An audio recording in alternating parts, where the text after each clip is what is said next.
तो इस क्वेश्चन में ये जो डायग्राम है ये गिवन नहीं है, हमें इस डायग्राम को खुद से ड्रॉ करना पड़ेगा। तो यहाँ पे मैं बताऊंगा पहले कि इस ये जो डिस्क्रिप्शन है क्वेश्चन में, इसका यूज करके डायग्राम को कैसे ड्रॉ करें, क्योंकि वो बहुत इंपॉर्टेंट है और एग्जाम में डायग्राम गिवन नहीं होती। तो शुरू करते हैं डायग्राम को ड्रॉ करने से। तो यहाँ पे हमें पहले बोला है simply supported beam of span 6 metre. तो यानी कि हमारी बीम जो है सिंपली सपोर्टेड है, एसएसबी है, और उसका जो टोटल स्पैन है वो है 6 मीटर। तो सिंपली सपोर्टेड बीम कुछ इस प्रकार से सपोर्ट होता है। तो इससे हमें क्या पता चला कि पूरे बीम का स्पैन 6 मीटर है और ये सिंपली सपोर्टेड है। तो बस तो मैं डिस्क्रिप्शन के हिसाब से इसे ड्रॉ कर दूंगा यहाँ पे 6 मीटर। नेक्स्ट यहाँ पे बोला है carry UDL of 10 kilo newton पर metre up to 2 metre and couple of 5 kilo newton clockwise direction at 3 metre respectively from left side support. यानी कि यहाँ पे ये दोनों जो है, दोनों को यहाँ पे बोला कि यूडियल एंड कपल दोनों ही हमारे लेफ्ट साइड सपोर्ट से है। तो यहाँ पे ये मेरी लेफ्ट साइड, ये है मेरी राइट साइड। तो मैं यहाँ से लेफ्ट साइड से पहले एक 2 मीटर पे एक यूडियल ड्रॉ करूंगा। तो यहाँ पे मैं कुछ अप्रोक्सीमेटली 2 मीटर पे ये जो यूडियल, इसका इंटेंसिटी क्या रहेगा 10 किलो न्यूटन पर मीटर, और ये कितने पे 2 मीटर पे लेफ्ट साइड से। तो हमने यूडियल को भी ड्रॉ कर लिया। अभी यहाँ पे नेक्स्ट हमें बोला जा रहा है कपल ऑफ 5 किलो न्यूटन पर मीटर। तो यहाँ पे कपल का मतलब क्या होता है कि जो मूवमेंट होती है उसे कपल कहते हैं। और क्लॉकवाइज का भी एक बार सिस्टम बता देता हूँ। तो यहाँ पे क्या होता है कि जो घड़ी के डायरेक्शन से जाता है, घड़ी के डायरेक्शन से मतलब ये जो घड़ी का कांटा होता है, जैसे ये सेकंड का कांटा ले लो, घंटे का कांटा ले लो या फिर मिनट का कांटा, वो कैसे जाते हैं, वो 12 से शुरुआत करते हैं, फिर 1 2 3 4 5 6 7, टोले से भी ये 7 बजे फॉर एग्जाम्पल के लिए यहाँ पे मैं ले रहा हूँ। तो ये डायरेक्शन कैसी हुई, क्लॉकवाइज डायरेक्शन हुई। तो क्लॉकवाइज कुछ इस प्रकार से हमें दिखेगा। अभी मैं इसे डिफरेंट कलर से एंटी क्लॉकवाइज लेता हूँ। एंटी क्लॉकवाइज का मतलब क्या होगा कि मान लो घड़ी का कांटा 12 से शुरू हुआ, तो 12 11 10 9 8, तो ये से 8 तक पहुंचा, 8 बजे थे। तो ये कुछ इस प्रकार से उल्टा घूमेगा। तो इसे एंटी क्लॉकवाइज कहेंगे, जो गुलाबी कलर का एंटी क्लॉकवाइज, और ये जो काले कलर का इसे क्लॉकवाइज कहेंगे। तो ये एंटी क्लॉकवाइज जब हमें देना होता है मूवमेंट को एंटी क्लॉकवाइज बोला जाता है। तो हम इसे ऐसे देंगे घड़ी के कांटे के हिसाब से, और जब इसे क्लॉकवाइज देना होता है तो हम इसे ऐसे देंगे। और कपल ही मोमेंट होता है, तो कई बार उसे नाम चेंज करके ऐसे लिखा भी जाता है। तो यहाँ पे हमें बोला गया है कि जो हमारा कपल है वो क्या है 3 मीटर से लेफ्ट साइड से। तो लेफ्ट साइड से 3 मीटर, तो कुछ इस डिस्टेंस पे आ जाता है 3 मीटर यहाँ पे। और लेफ्ट साइड से 3 मीटर, राइट साइड से फिर बचा हुआ 3 ही होगा, क्योंकि ये टोटल 6 मीटर का स्पैन है। तो इस प्रकार से हमें डायग्राम जो है खुद से ड्रॉ कर लेनी है। ये डायग्राम एग्जाम में गिवन नहीं होती। कई बार वो डायग्राम जो होती है गिवन होती है, लेकिन अगर डायग्राम गिवन ना हो तो बहुत ज्यादा प्रॉब्लम हो जाती है। तो शुरू करते हैं। हमें यहाँ पे सबसे पहले रिएक्शन कैलकुलेट करना है। तो यहाँ पे मैं मार्क्स सिस्टम भी इसका बता दूंगा कि कौन सी चीज को कितने मार्क्स होते हैं। तो रिएक्शन को 1 मार्क्स होता है, आरए को कैलकुलेट करने का 1 आधा, और आरबी को कैलकुलेट करने का आधा। पहले हम देखेंगे आरबी को कैसे कैलकुलेट करते हैं। तो आरबी जो है यहाँ पे, ये बी पॉइंट जो है, तो ये ए पॉइंट हो गया और ये बी पॉइंट हो गया। आर या माने रिएक्शन, तो रिएक्शन बी, रिएक्शन ए। तो देखिए रिएक्शन बी को कैलकुलेट करने के लिए हमें क्या करना पड़ेगा, मोमेंट ए के ऊपर मोमेंट लेना पड़ेगा। ये ए के ऊपर, तो ए के ऊपर मोमेंट लेंगे समेशन ऑफ एम, यानी मोमेंट ए, क्योंकि हमने ए के ऊपर लिया है, इक्वल टू 0। अगर ए के ऊपर मोमेंट लेंगे तब हमें बी की वैल्यू मिलेगी। तो देखते हैं यहाँ पे क्या मोमेंट में क्या करना होता है, वो मैंने बहुत से वीडियोस में बताया और इसमें भी बताता हूँ। फॉर्मूला होता है पॉइंट लोड, इसे कहीं पे लिख लेना, point load into distance from that point. जिस पॉइंट से हम रिएक्शन ले रहे हैं, जैसे अभी इस केस में ए से ले रहे हैं, तो ए से लेके उस पॉइंट लोड का डिस्टेंस। अभी जैसे यहाँ पे देखते हैं आरबी जो एक पॉइंट लोड है, तो अगर ये ऊपर जाए अपवर्ड डायरेक्शन में तो इसे पॉजिटिव कहेंगे, अगर ये नीचे जाए डाउनवर्ड डायरेक्शन में तो इसे निगेटिव कहेंगे। यहाँ पे थोड़ा सा उल्टा लिखा है, लेकिन वो भी मैं एक्सप्लेन करूंगा कि एक्चुअली उल्टा नहीं, सीधा ही लिखा है। जैसा मैंने यहाँ पे दिया है वैसे साइन कन्वेंशन के हिसाब से ये है। तो देखते हैं सबसे पहले पॉइंट लोड कौन सा आता है, आरबी। वैसे यहाँ पे कोई भी पॉइंट लोड पहले ले सकते हैं, कोई इश्यू नहीं है। तो आरबी हमारा पॉइंट लोड है, उसकी वैल्यू हमें नहीं पता, तो हम यहाँ पे क्या लिखेंगे, आरबी, पॉजिटिव आरबी, क्योंकि अपवर्ड जा रहा है आरबी से। तो यहाँ पे आरबी का ए से कितना डिस्टेंस है, तो 2 metre plus 1 metre plus 3 metre, total 6 metre का उसका डिस्टेंस है। ए से लेके आरबी का डिस्टेंस है 6 मीटर। तो मैं यहाँ पे क्या लिखेंगे, आरबी इंटू 6। तो यहाँ पे मैं यहाँ लिख देता हूं आरबी, पॉजिटिव आरबी हमारा इंटू 6, डिस्टेंस उसका 6 मीटर हुआ, पॉइंट लोड आरबी हुआ। नेक्स्ट क्या है, मोमेंट या फिर कपल। तो जब हम मोमेंट कैलकुलेशन करते हैं या फिर बेंडिंग मोमेंट करते हैं, उस टाइम में हमें कपल की वैल्यू लेनी पड़ती है। अगर वो क्लॉकवाइज है तो उसे निगेटिव लेते हैं, अगर वो एंटी क्लॉकवाइज है तो उसे पॉजिटिव लेते हैं। ये याद रखना कि अगर क्लॉकवाइज रहा तो उसका वैल्यू निगेटिव आएगा, अगर वो एंटी क्लॉकवाइज रहा तो उसका वैल्यू हमें पॉजिटिव लेना पड़ेगा। तो हमारा क्या है, क्लॉकवाइज है, तो हम क्या लेंगे, इसे पॉजिटिव लेंगे। हाँ, जब ये हम मोमेंट लेते हैं तो उसे डिस्टेंस से मल्टीप्लाई नहीं करना पड़ता, सिर्फ डायरेक्टली मोमेंट की जो वैल्यू आएगी उसे डायरेक्टली ले लेना। अभी यहाँ पे हमारा नेक्स्ट आता है यहाँ पे यूडीएल। तो यूडीएल एक पॉइंट लोड नहीं होता, उसे हमें पॉइंट लोड में कन्वर्ट करना पड़ता है। यूडीएल को पॉइंट लोड में कन्वर्ट करने के लिए फॉर्मूला क्या होता है, intensity of UDL into length of UDL. Intensity of UDL क्या है, यहाँ पे हमें बोला है कि यूडीएल कैरीज 10 किलोमीटर पर मीटर, यानी कि उसकी 10 किलोमीटर पर मीटर उसकी क्या हुई, इंटेंसिटी हुई। और उसका अप टू 2 मीटर हमें बोला, यानी कि उसकी लेंथ कितनी हुई। तो यहाँ पे हमारे यूडीएल की लेंथ कितनी हुई, 2 मीटर हुई। तो यहाँ पे हमें फॉर्मूला क्या बन जाएगा, सिंस यूडीएल निगेटिव होता है तो हमें इसे यहाँ पे माइनस देना पड़ेगा, और ये होगा 10 इंटू 2। तो अब ये 10 इंटू 2 क्या है, ये हमारे पॉइंट लोड, क्योंकि हमने यूडीएल को पॉइंट लोड में कन्वर्ट कर लिया। इंटू हमें क्या यहाँ पे मल्टीप्लाई करना पड़ेगा, यहाँ पे चाहे तो इसे डायरेक्टली 20 भी लिख सकते हैं, या फिर 10 इंटू 2। इसको यूडीएल को अभी जब ये यूडीएल पॉइंट लोड में कन्वर्ट होता है तो कहाँ पे ऐड करता है, तो उसके लेंथ के सेंटर पे ऐड करता है। उसकी की लेंथ कितनी है, 2 मीटर, तो 2 मीटर के सेंटर पे ऐड करेगा।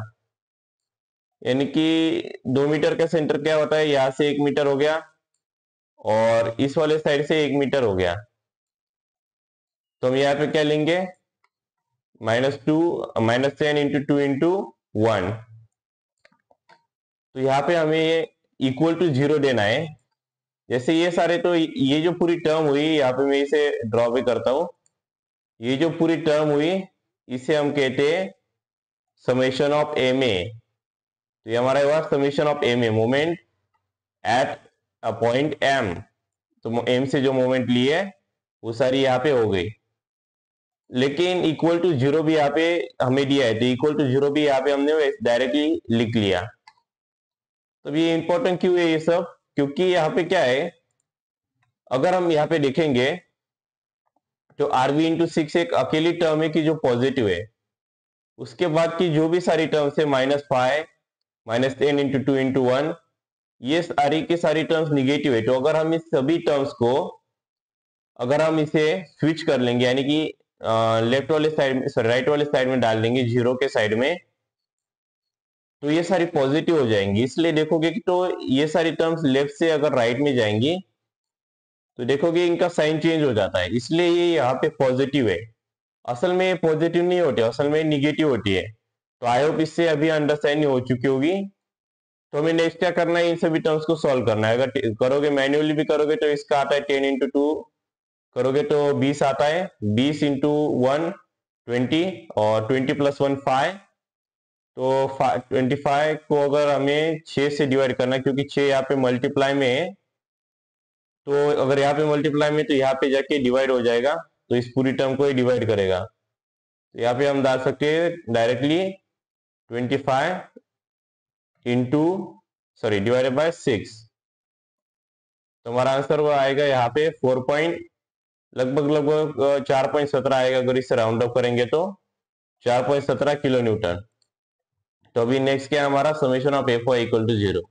तो summation of F Y equal to 0 का मतलब क्या होता है, एफ यानी कि फोर्सेस होता है और y यानी कि डायरेक्शन। जब हम ग्राफ पेपर देखा होगा तो उसके ऊपर दो लाइंस होती है, एक होती है यहाँ पे x और ये होती है y।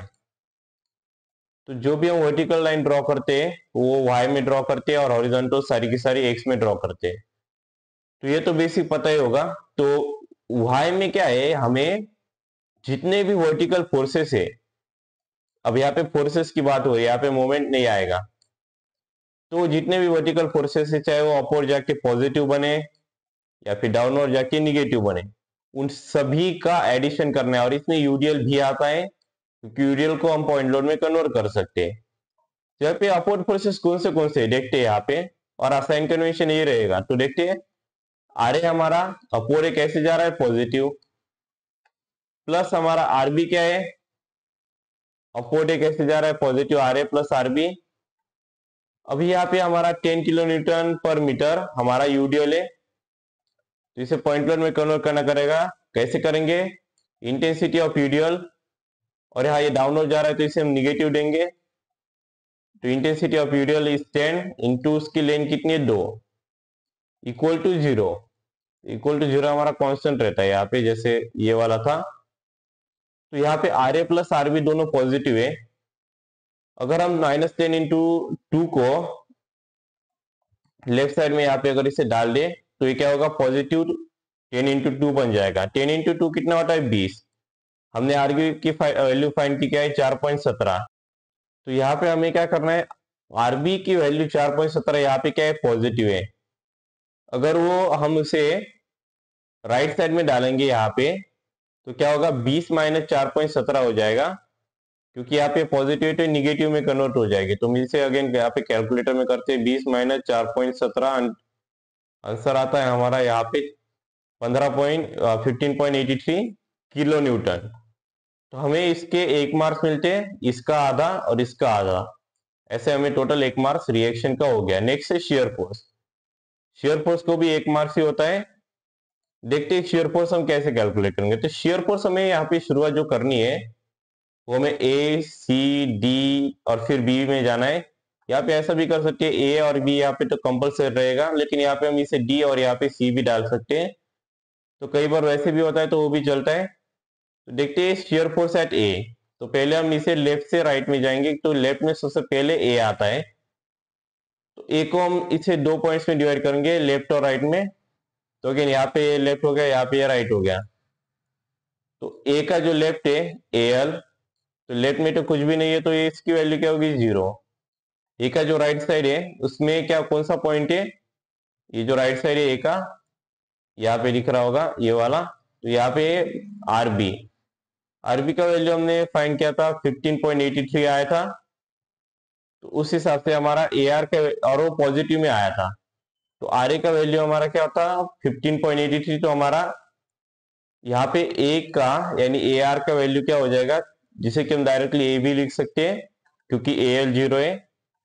कितना हो जाएगा, 15.83 पॉजिटिव में। तो नेक्स्ट हम यहाँ पे देखेंगे, यहाँ पे हमारा 15.83 किलो न्यूटन में आएगा। नेक्स्ट है पॉइंट सी। तो यहाँ पे हम ऐसे नहीं कर सकते कि पहले ए ले लिया फिर डी बी ले लिया, ऐसा नहीं चलता। लेफ्ट में, लेफ्ट से लेके राइट में जाना पड़ता है। जैसे हम पढ़ते भी लेफ्ट से राइट से, और सिंपली सपोर्टेड बीम, तो ये हम लेफ्ट से राइट में पढ़ते हैं, तो वैसे हमें लेफ्ट से लेकर राइट में जाना है। तो अगेन यहाँ पे हम सी पॉइंट को जब कंसीडर करेंगे तो हम ए से लेके सी का जो स्पैन है तो उसे कंसीडर करेंगे। तो यहाँ पे इस स्पैन में हम सी को 2 भागों में डिवाइड करेंगे, लेफ्ट में और राइट में। तो हमारा क्या होगा, सी एल और सी आर, सी आर यानी सी राइट, सी एल यानी सी लेफ्ट। तो लेफ्ट साइड में अगर हम देखेंगे तो लेफ्ट साइड में एक यूडीएल आता है, लेकिन यूडीएल को एक्चुअली हमें पॉइंट लोड में कन्वर्ट करना पड़ता है। कैसे करेंगे, again 10 into 2, intensity of UDL 10 है और उसका लेंथ कितना है 2, 10 इंटू 2 20 हो जाएगा। तो डायरेक्टली हम 20 भी लिख सकते हैं। कैसे ऐड कर रहा है, डाउनवर्ड, तो क्या होगा, निगेटिव। तो यहाँ पे ये कौन से साइड में आएगा, यूडीएल जब कन्वर्ट होता है पॉइंट लोड में तो ये सेंटर पे ऐड करता है। लेकिन इसकी शुरुआत कहां से हुई है, ए से लेके सी तक गया है, तो शुरुआत इसकी ए से हुई है। इसलिए यूडीएल जो आएगा वो सिर्फ लेफ्ट हैंड साइड के कैलकुलेशन में ही आएगा, यानी सी एल में ही आएगा। उसका रीजन क्या है कि यूडीएल भले ही सेंटर पे एक्ट हो, लेकिन वो या तो जब पॉइंट लोड आएगा और सेंटर पे या तो लेट में जाएगा, सीएल में जाएगा, फिर सीआर में जाएगा, सी राइट में जाएगा। और वो सी लेट में इसलिए जाएगा क्योंकि यूडीएल हमारा ऐसे ए से शुरू हुआ है और वो सी तक गया है। यही एक कारण है कि यहाँ पे जो यूडीएल रहेगा उसे हमें सीएल में डालना पड़ेगा। तो हमारा आर क्या था 15.83, तो उसमें से हमें क्या माइनस करना है, यूडीएल। यूडीएल क्या आएगा -20, तो या फिर -10 × 2 कर सकते हैं। तो वही हमने यहाँ पे किया है 15.83 -10 × 2। तो उसका आंसर है भाई यहाँ पे हमें कर पे भी दिखाता हूँ 15.83 -20, तो हमारा आंसर आता है -4.17 किलो न्यूटन। अभी हमारा लास्ट पॉइंट रहता है, और हाँ यहाँ पे ये जो शेयर फोर्स कैलकुलेट करते हैं उसमें मोमेंट कंसीडर नहीं होता, उसी कारण से पॉइंट डी भी कंसीडर नहीं होगा, क्योंकि पॉइंट डी के ऊपर मोमेंट है। तो उसी रीजन की वजह से, क्योंकि उसके ऊपर मूवमेंट आएगा तो उसे कंसीडर नहीं किया जाएगा। तो हम पॉइंट को ही, अगर जिस पॉइंट के ऊपर सिर्फ मूवमेंट आ रहा है, मान लो यहाँ पे एक लोड भी आता, लेट से लोड आता 3 किलो न्यूटन का, तो उसे हम कंसीडर कर लेंगे, लेकिन इसके ऊपर सिर्फ मूवमेंट आ रहा है इसलिए हम इसे निग्लेक्ट कर देंगे। और हम देखेंगे पॉइंट बी का। पॉइंट बी जब हम उसको कैलकुलेट करेंगे तो हम उसे कौन सा स्पैन कंसीडर करेंगे, सी से लेके बी का, और यहाँ पे हम इसे लेंगे लेफ्ट साइड, राइट साइड। तो यहाँ पे बी एल का पहले देखते हैं, बी एल यानी बी का लेफ्ट साइड। बी के लेफ्ट साइड में क्या है वो पहले हम देखेंगे। तो बी के लेफ्ट साइड में आता है पहले सी आर, यानी कि सी का राइट साइड। कितना आया था 4.70 उसका आया था। कैसे आया था, निगेटिव में आया था 4.70 यानी कि डाउनवर्ड। तो यहाँ पे माइनस हम लिख सकते हैं -4.17। और इसके ऊपर कुछ और है, यहाँ पे देखते हैं इसके ऊपर तो और कुछ नहीं, क्योंकि मोमेंट को हम कंसीडर नहीं करेंगे, तो सिर्फ सीआर ही है और कोई और लोड नहीं है। तो वही हमें यहाँ पे कंसीडर करना है। बीएल का वैल्यू 4.17 बीएल का था। अभी ये बी आर में क्या होगा वो भी यहाँ पे मैं एक बार बता देता हूँ। तो बी आर जब कंसीडर करोगे तो ये लेफ्ट का सब कुछ दिमाग से निकाल देना है। यहाँ पे सिर्फ हम लेफ्ट की साइड, राइट साइड कंसीडर करेंगे, यानी कि बी आर में क्या होगा, बी आर में यहाँ पे दो लोड आएंगे। पहले तो आरबी तो आएगा ही, जिसका वैल्यू हमें आया था 4.17 पॉजिटिव में, लेकिन यहाँ पे एक और आएगा, वो है बी एल, यानी कि बी का लेफ्ट साइड, जो कि पिछला वाला हमने कैलकुलेट किया था उसका वैल्यू क्या आया था -4.17। तो बस वही है, यहाँ पे हमें +4.17 -4.17 इक्वल टू 0। और यही एक चेक भी होता है शेयर फोर्स में, जो हमारा फाइनल पॉइंट रहेगा। जैसे फाइनल पॉइंट कौन सा था, बी आर, बी का राइट साइड। अगर वो फाइनल पॉइंट 0 आता है या फिर 0 के क्लोज आता है, जैसे 0.4 0.0001, तो समझ लेना कि हमारा आंसर करेक्ट है। कई बार क्या होता है कि अगर मान लो यहाँ पे 4.17 की जगह 4.166667 जैसे पहले आ रहा था, लेट्स यहाँ पे देख सकते हो, यहाँ पे आई थिंक वो थोड़ा पहले आया था कैलकुलेशन में। तो कई बार स्टूडेंट क्या करते हैं, उसे 4.16 ले लेते, 4.17 लेने की बजाय। तो इसलिए यहाँ पे कई बार फ्रैक्शन में आगे पीछे हो जाता है। तो अगर फ्रैक्शन में 0.0 समथिंग आ रहा है तो उसे डायरेक्टली भी हम कह सकते हैं इक्वल टू 0, क्योंकि हम बुक्स जितने एक्यूरेट नहीं होते और वो पॉसिबल भी नहीं है। तो यहाँ पे हमारा शेयर फोर्स का हो गया। तो शेयर फोर्स को जो है कितने मार्क्स होते हैं, जितना हमने टोटल शेयर फोर्स का सारा कैलकुलेशन किया जो मैंने हाईलाइटेड किया उसको 1 मार्क्स होता है। तो यहाँ पे हमें कितने हो गए, 2 मार्क्स। नेक्स्ट हमें करना है बेंडी मोमेंट कैलकुलेशन, उसका भी मैं बताऊंगा कितने मार्क्स का होता है। तो बेंडी मोमेंट ए में और बी में 0 होते हैं। उसका रीजन क्या है, सिंपली सपोर्टेड बीम के केस में जो सपोर्ट्स होते हैं, यानी कि कौन से सपोर्ट्स होते हैं, शुरुआत के और आखिर के, यानी कि ए और बी, उनकी वैल्यू 0 होती है। तो यहाँ पे हम डायरेक्टली इसे उस रूल के हिसाब से लिख देंगे, bending moment at A and bending moment at B equal to 0 as support A and B is simple. या फिर लिख सकते हैं since it is simply supported beam. तो यहाँ पे कौन से पॉइंट बचते हैं, पॉइंट सी और पॉइंट डी। अब पॉइंट सी को हम पहले देखते हैं, चाहे तो पॉइंट डी को भी पहले दे सकते हैं, कोई इशू नहीं, लेकिन पहले मैं पॉइंट सी का यहाँ पे बता देता हूं। तो पॉइंट सी में क्या है, यहाँ पे देखो कि सबसे पहले यहाँ पे आता है कि आरबी। तो आरबी का वैल्यू हमें क्या है, तो यहाँ पे हमें पॉइंट सी को जब मोमेंट लेंगे तो मोमेंट एट पॉइंट सी, यानी कि पॉइंट सी के ऊपर इससे पिछले वाली जो मोमेंट है उसे कंसिडर नहीं किया जाएगा, पॉइंट सी के आगे वाली मोमेंट कंसिडर करेंगे। जैसे हमने पॉइंट ए को जब कैलकुलेट कर रहे थे शुरुआत में, मोमेंट एट पॉइंट ए, तो उसके पिछले वाली मूवमेंट को कंसीडर नहीं किया गया था, लेकिन सिंस उसके पीछे कोई मूवमेंट थी नहीं तो वो मैटर ही नहीं करता था। तो यहाँ पे हम क्या लेंगे, तो यहाँ पे हम इसे लेंगे सबसे पहले मैं इसे इरेज कर देता हूँ प्रॉपरली। और यहाँ पे एक और चीज भी मैं बताना चाहूंगा, यहाँ पे हम सी का जो है लेफ्ट साइड, यानी कि यहां से लेके ये जो लेफ्ट साइड है इसका कैलकुलेशन कर सकते हैं, या फिर हम यहाँ पे ऐसा कर सकते कि राइट साइड का कैलकुलेशन कर सकते हैं। कई लोगों को राइट साइड इजी जाएगी, कई लोगों को left side, in general left की थोड़ी सी इजी जाएगी। तो मैं दोनों का ही बताऊंगा। और उसका क्या है कि जब हम उसे वेरीफाई करते हैं दोनों का आंसर सेम आता है तो समझ लेना कि हमारा आंसर एक्यूरेट है। तो ये भी एक वेरिफिकेशन की ट्रिक होती है, वो भी मैं बताऊंगा। तो यहाँ पे क्या आएगा, पहले हमें समझना पड़ेगा बेंडी मोमेंट एक मोमेंट ही है, तो उसके केस में कैलकुलेशन कैसे करते हैं, point load into distance from that point, यानी सी से हम यहाँ पे मोमेंट ले रहे हैं सी पे, तो सी से लेके उस पॉइंट लोड का डिस्टेंस क्या है। तो पहला पॉइंट लोड यहाँ पे क्या आएगा, तो सबसे पहला पॉइंट लोड आता है आरबी, कैसे ऐड कर रहा है, upward, again same thing, upward add कर रहा है, ऊपर जा रहा है तो क्या, पॉजिटिव। तो यानी कि आरबी से लेके सी का डिस्टेंस क्या है, 1 मीटर प्लस 3 मीटर। तो आरबी का वैल्यू क्या है, 4.17 है, तो ये क्या होगा 4.17 पॉजिटिव में इंटू 4, क्योंकि यहाँ पे 1 प्लस 3 करोगे तो 4 आता है। और यहाँ पे एक और मोमेंट है, और बेंडी मोमेंट के केस में कपल कह लो या फिर मोमेंट के लो से कंसिडर किया जाता है।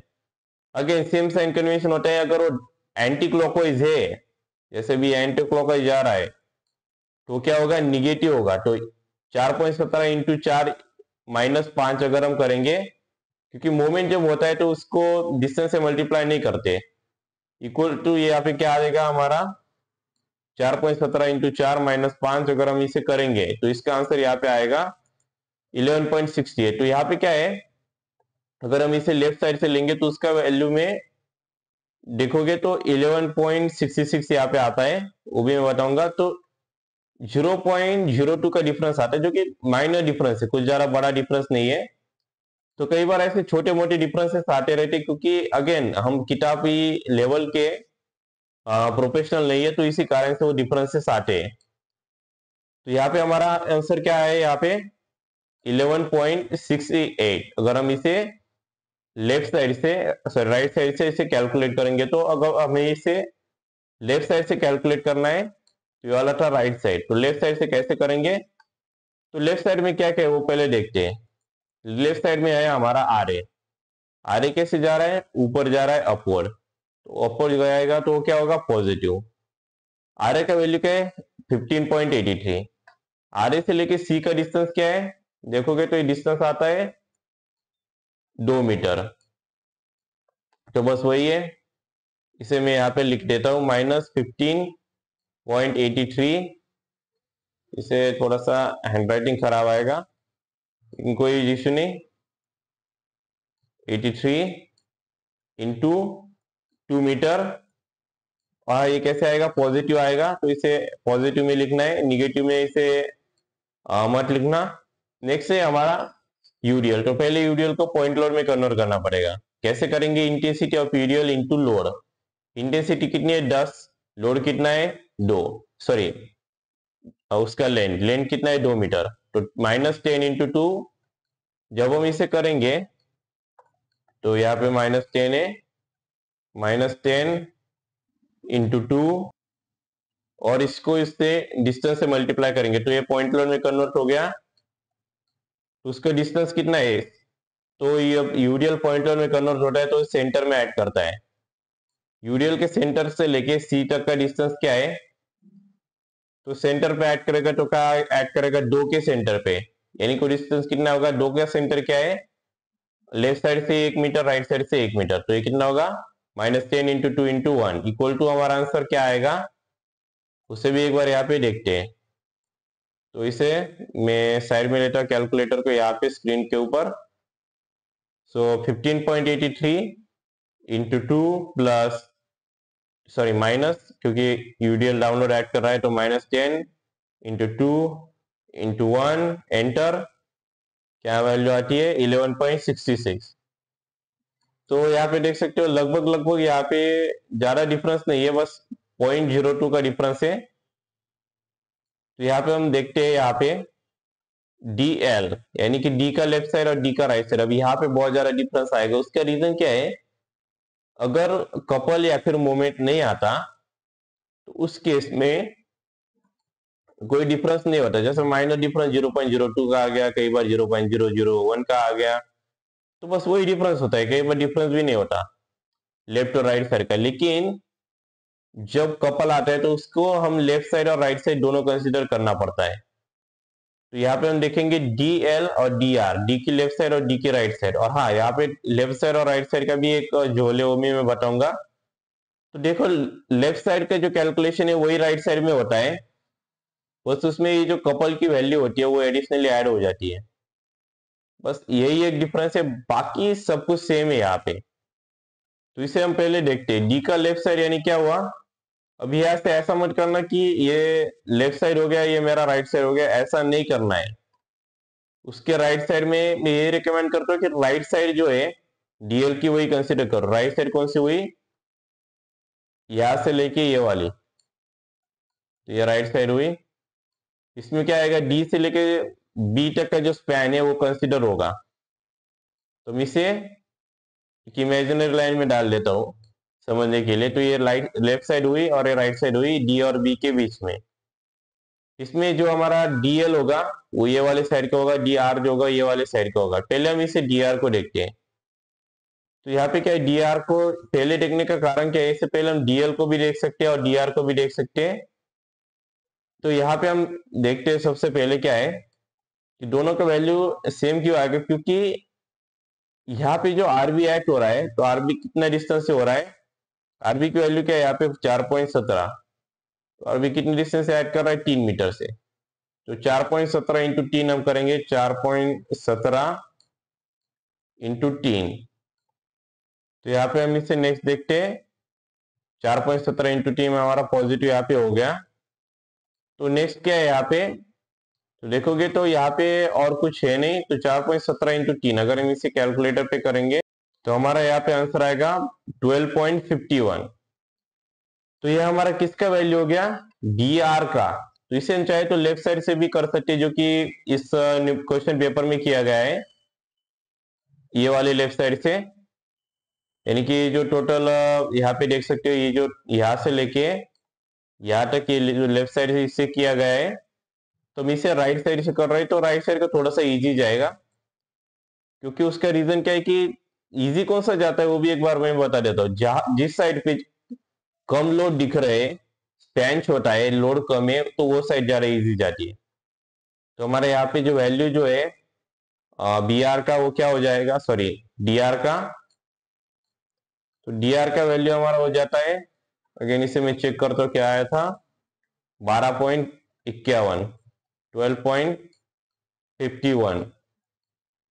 तो यहाँ पे 12.51 हमारा यहाँ पे वैल्यू हो जाता है डी आर का।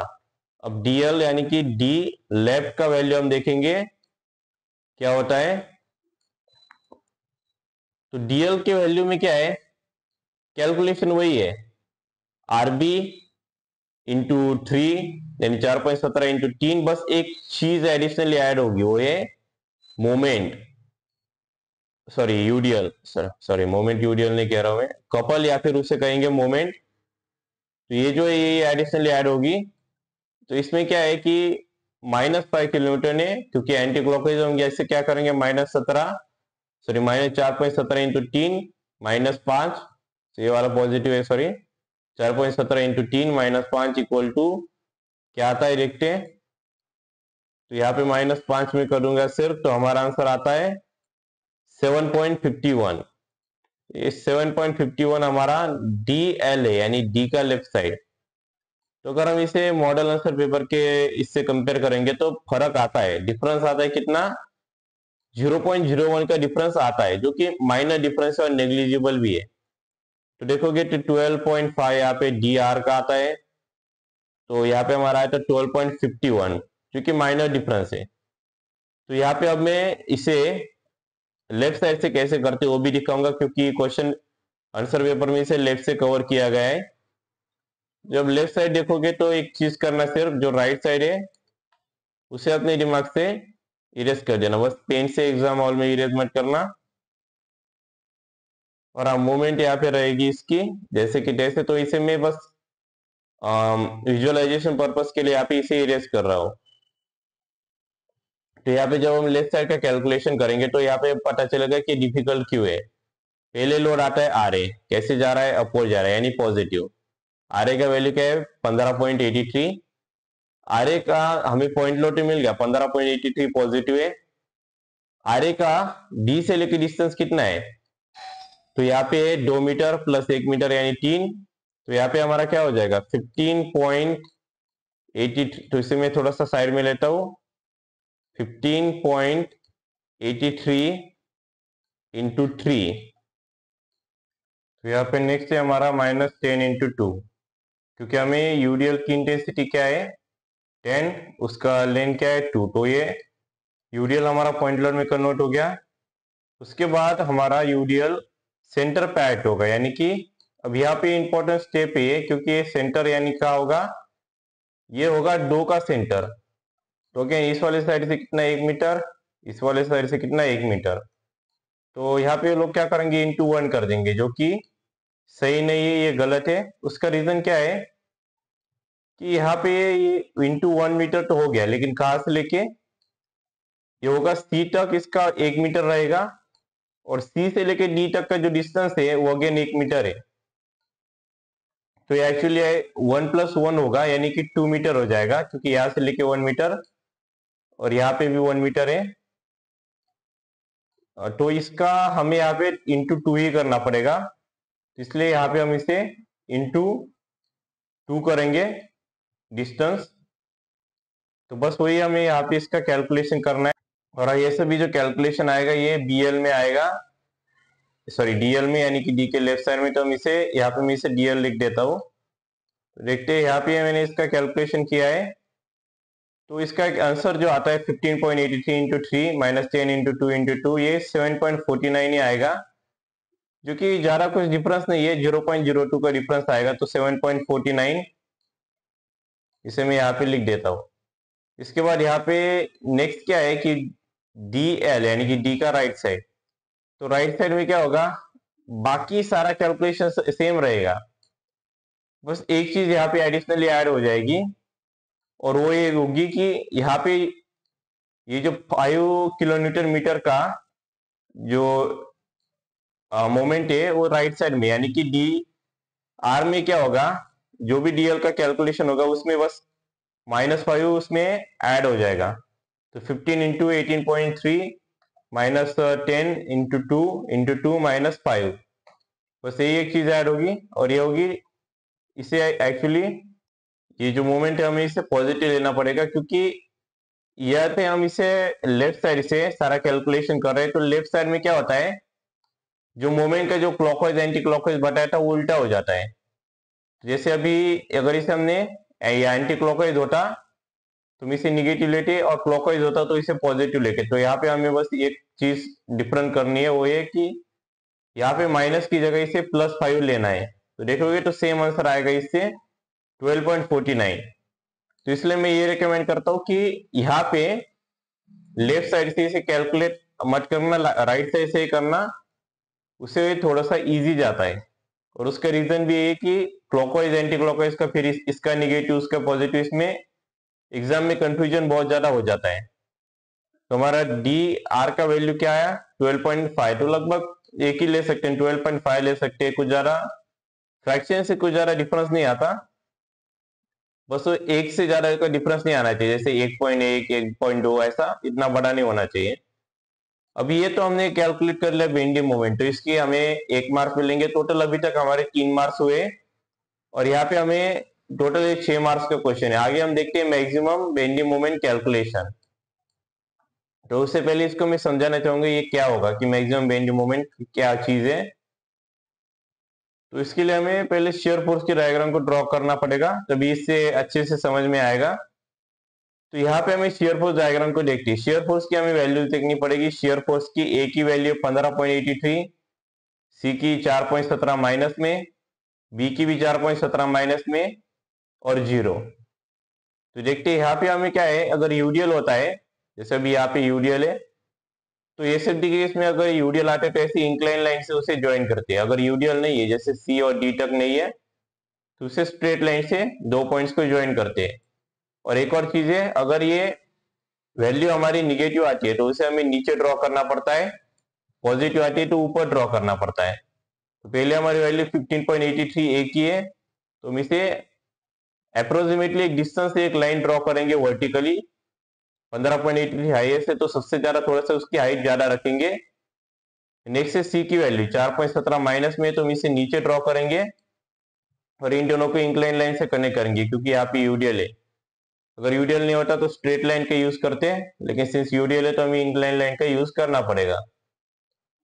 तो यहाँ पे हमने इंक्लाइन लाइन सी से कनेक्ट कर दिया। तो एक पॉइंट जो यहाँ पे तैयार होगा, अगर इसे थोड़ा सा जूम इन करके दिखाओ तो समझ में आएगा कि यहाँ पे एक पॉइंट तैयार हुआ है। उसको हम उस पॉइंट को हम नाम दे देते पॉइंट ई। यहाँ पे तो ये जो पॉइंट होगा जहां पे एसएफडी 0 होता है, वहां पे बेंडिंग मोमेंट मैक्सिमम होता है। तो इसी कारण से हमें पॉइंट ई में जिसका डिस्टेंस हमें नहीं पता, वो डिस्टेंस भी फाइंड करना पड़ेगा कि इसका यहाँ से लेके यहाँ तक का डिस्टेंस क्या है। हमें इस पॉइंट सी का डिस्टेंस पता है कि वो 2 मीटर है। इससे हमें पता चलता है इसका वैल्यू लगभग लगभग 2 से कम ही आएगा। और ये अगर सेंटर से थोड़ा सा ज्यादा है तो मतलब 1.5 से ज्यादा आएगा। तो इसे हम देखते हैं कैसे सॉल्व करेंगे, लेकिन उससे पहले मैं एसएफडी का कंप्लीट कर देता हूँ। तो बी एल यानी कि बी का वैल्यू क्या आया था 4.17, वो भी माइनस में ही है, तो हम इसे बस स्ट्रेट लाइन सी से कनेक्ट कर देंगे। और बी आर यानी बी का वैल्यू यहाँ पे क्या आया था 0, तो हम इसे यहाँ से कनेक्ट कर देंगे और ये हमारा एसएफडी कंप्लीट होता है यहाँ पे। तो हमें क्या करना है, यहाँ पे पहले तो हमें डिस्टेंस फाइंड करना है कि ये जो वैल्यू ई आ रही है, ये जो पॉइंट आ रहा है जहाँ एसएफडी 0 है, उसको हम चाहे तो एक्स पॉइंट भी, एक्स भी बोल सकते हैं, वाई भी बोल सकते हैं। तो उस पॉइंट पे बेंडिंग मोमेंट मैक्सिमम होगा। तो उसी कारण से देख सकते हो कि सी का जो बेंडिंग मोमेंट 11.66 आया था, अगर देखोगे तो 11.66 पॉजिटिव में आया था। तो ये जब ड्रॉ किया गया है यहाँ पे कुछ इस प्रकार से, यहाँ तक थोड़ा ऊपर 12, इसको थोड़ा सा ऊपर तक दिया है और इसे थोड़ा सा नीचे दिया गया है। उसका रीजन भी यही है कि यहाँ पे बेंडिंग मोमेंट मैक्सिमम होगा।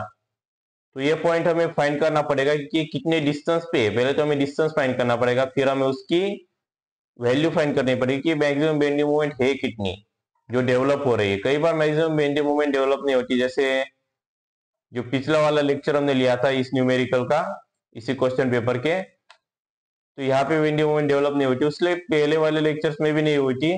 तो वो लेक्चर चेकआउट कर लेना। तो प्लेलिस्ट का लिंक जो है डिस्क्रिप्शन में मिल जाएगा और एज ए एंकर वीडियो के आखिर में भी शो हो जाएगा। तो देखते हैं मैक्सिमम बेंडिंग मोमेंट कैलकुलेशन। इसको 1 मार्क्स होता है, इसको मैं पहले बता दूं इसके मार्क्स कितने, 1 मार्क्स है। इसमें क्या है कि शेयर फोर्स एट ई 0 है, ये तो हमें पता है, ये तो दिख रहा है कि डायग्राम ड्रॉ करते हुए इस पॉइंट पे कुछ शेयर फोर्स दिख ही नहीं रहा। तो ये तो हमें पता है shear force at point E equal to 0। तो हमें shear force at point E कितना होगा, इक्वल टू, अगर ये 0 है इसे में शेयर फोर्स अगर पॉइंट ई पे ऊपर अगर हम शेयर फोर्स को कैलकुलेट करने का सोचें तो क्या क्या आएगा। शेयर पॉइंट ई के ऊपर हमें पहले तो आर ए आएगा।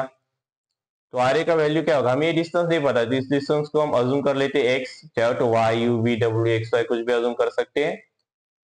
तो हम इसे एक्स अज्यूम करते हैं। तो वैल्यू क्या होगा, आर ए ऊपर जा रहा है पॉजिटिव है, तो R A into X. R A का वैल्यू हमें पता है वैसे, तो हम डायरेक्टली वैल्यू भी लिख सकते हैं। माइनस यहाँ पे यूडीएल जा रहा है कितना, 10 इंटू एक्स। तो यहाँ पे एक और चीज है कि ये जो यूडीएल जा तो रहा है, तो यहाँ पे इसका हमें पॉइंट लोड लेना है। तो यहाँ पे क्या आएगा,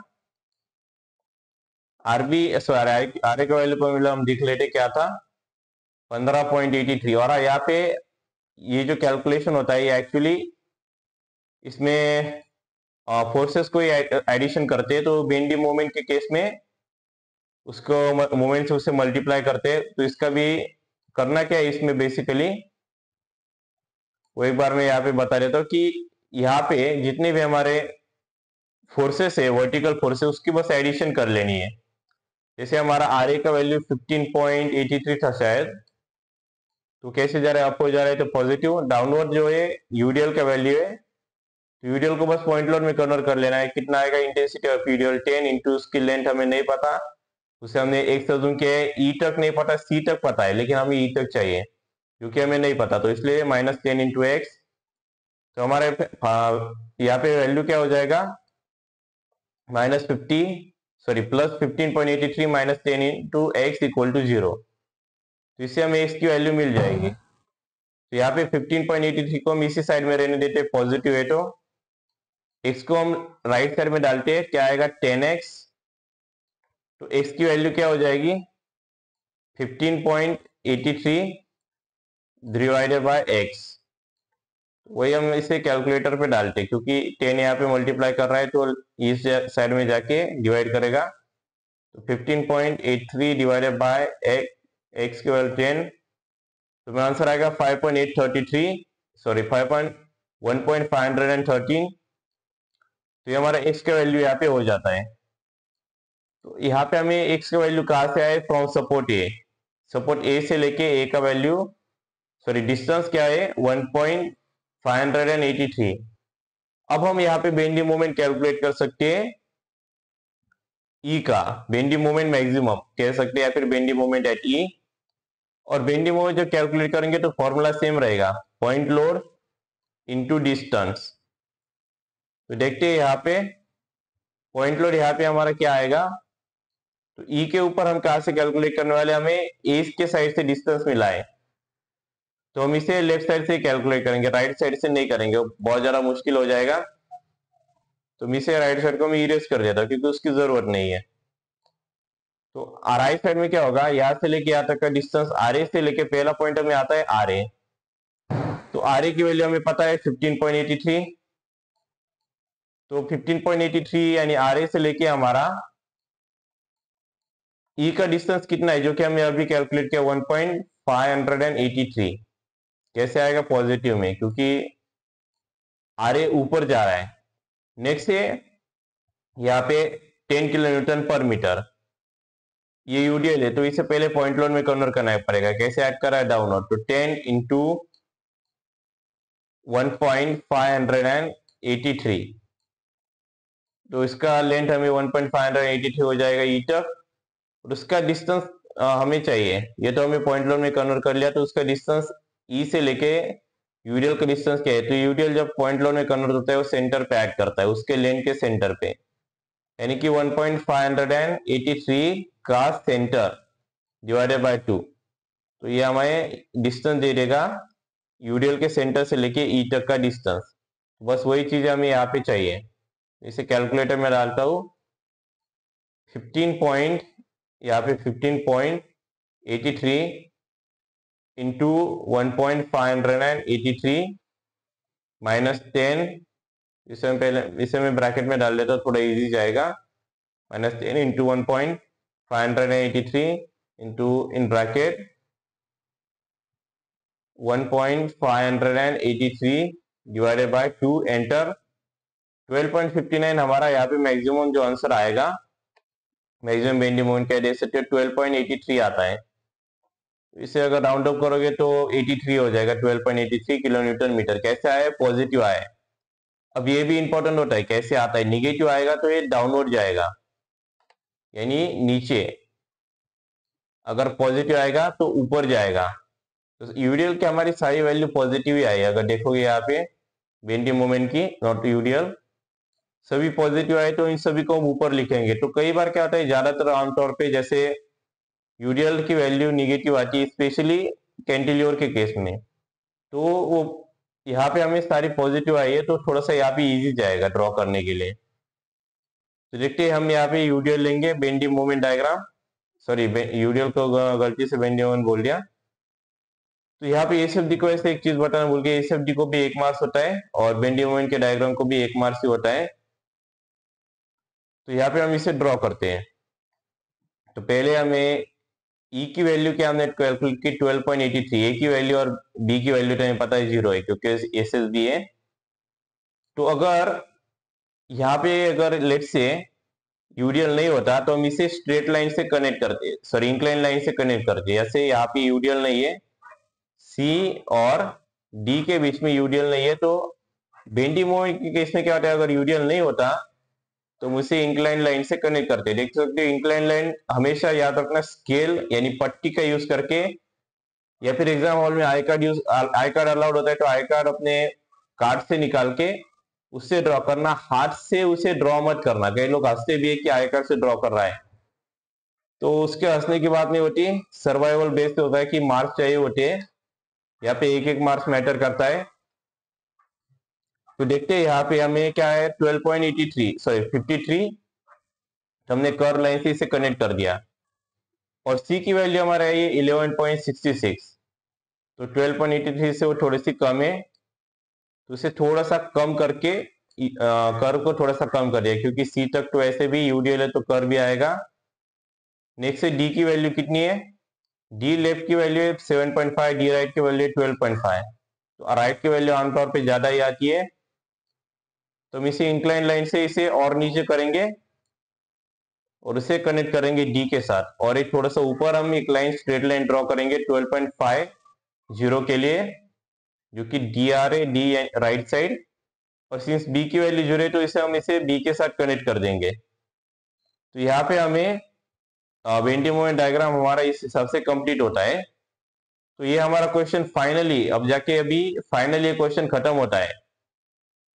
तो अगर ये वीडियो पसंद आए तो चैनल को सब्सक्राइब, वीडियो को लाइक और शेयर जरूर करना, और प्लेलिस्ट का लिंक अभी शो हो रहा होगा वीडियो के एंड में, एंड कार में, ये वाले साइड में, राइट साइड में, तो उसे सेव जरूर कर लेना, क्योंकि आगे आने वाले जो भी लेक्चर्स है इस 2090 क्वेश्चन पेपर के रिलेटेड वो इसी प्लेलिस्ट में आने वाले, और प्रीवियस लेक्चर का भी एक्सेस इसी प्लेलिस्ट से मिलेगा, तो इसे सेव जरूर कर लेना। Thank you for watching and see you in the next